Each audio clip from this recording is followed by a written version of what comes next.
made by the Assam Chief Minister Himanta Biswa Sarma, who has gone on to yet again echo what the Prime Minister has said. He slammed the opposition and he has said the real aim of the India bloc is to end our culture.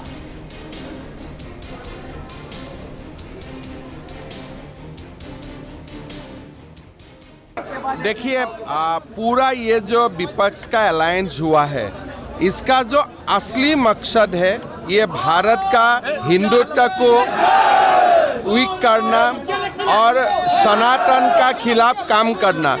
तो ये पूरा alliance का जो मकसद है, ये मकसद ही हमारा सभ्यता और संस्कृति को बर्बाद कर देना। तो इसीलिए अगली जो लोकसभा चुनाव होगा, ये सिविलाइजेशनल का फाइट होगा, सभ्यता का फाइट होगा और हमारा भारत का लोग सनातन को सुरक्षित रखेगा।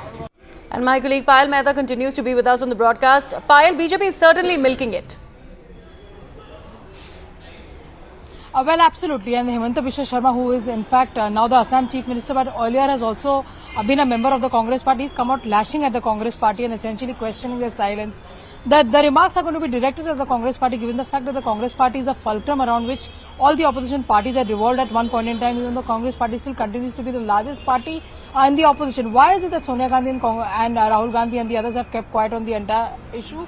Is what they will continue to ask, and more attacks will be mounted. You've seen JP Nadda question Congress's silence, whether it is on this or whether it is clamping down on the media, and you've also seen a similar attack coming in from various leaders within the BJP fold as well. So obviously that is going to be the line of attack. They're going to say that, it is an alliance of convenience, it is an alliance which binds the corrupt together, and it's an alliance which binds the people who have dynastic interest to protect. So that's going to be the line of attack as far as the Congress Party in particular is concerned, given the fact that the Congress Party has not come out and clarified itself, even though the DMK leadership has come out time and again and brazened out whatever Udayanidhi Stalin has been saying. Right. Payal, I request you to stay on with us. We have more reactions that are coming in on this story that we track. Let's take a look at those reactions. Udayanidhi Stalin doesn't know anything. He has proved it time and again in Sanatana Dharma issue. Why they spoke about Sanatana Dharma now? They want to deviate the issues. What are all the issues? A minister without portfolio is in jail. A minister whose case was given a judgment in the lower court has been in the higher court, Madras High Court, it is taken for inquiry. And a minister who was told that 20,000 crores were sidelined by son and son-in-law, and all these issues, and also the recent mains, search or raid. All these things, the DMK, unable to bear it, unable to digest, unable to handle, they want to divert something. So that is why they have spoken about the religion. जिस दिन हिंदू धर्म के विषय में, शिव भगवान के विषय में, भगवान राम के विषय में, या बुद्धिस्ट धर्म के विषय में, या किसी भी धर्म के विषय में अगर डिबेट करना चाहें, तो हमारा नेता 5 मिनट में इनको चित्त कर देगा। उसका इतना गहरा अध्ययन है धर्मों के विषय में।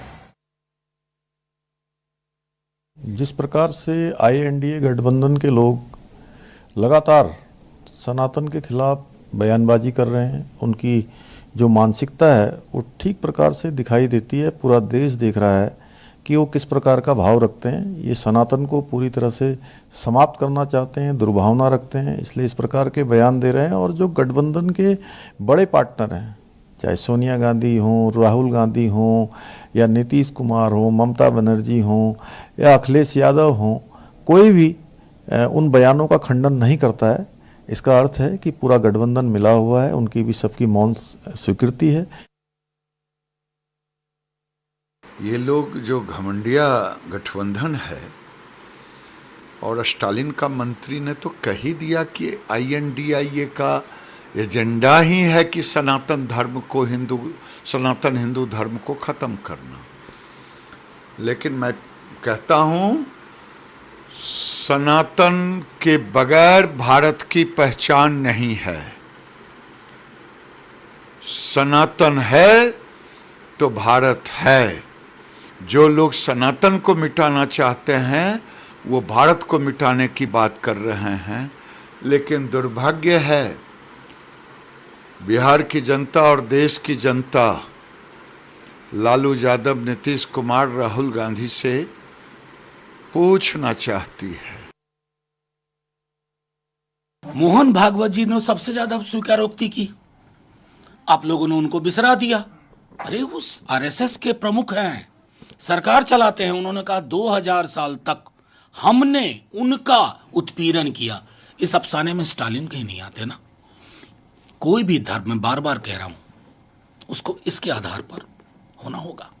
अगर उसके अंदर न्याय नहीं है तो किस बात का? विसंगतियां हैं, संवाद से दूर होंगी, उसका इंतजार किया जाए। वो किसी के पास कोई जवाब नहीं है। बस सनातन सनातन सनातन, लोग सनातन में ही डूब जाएंगे, वोटिंग कर देंगे। नो।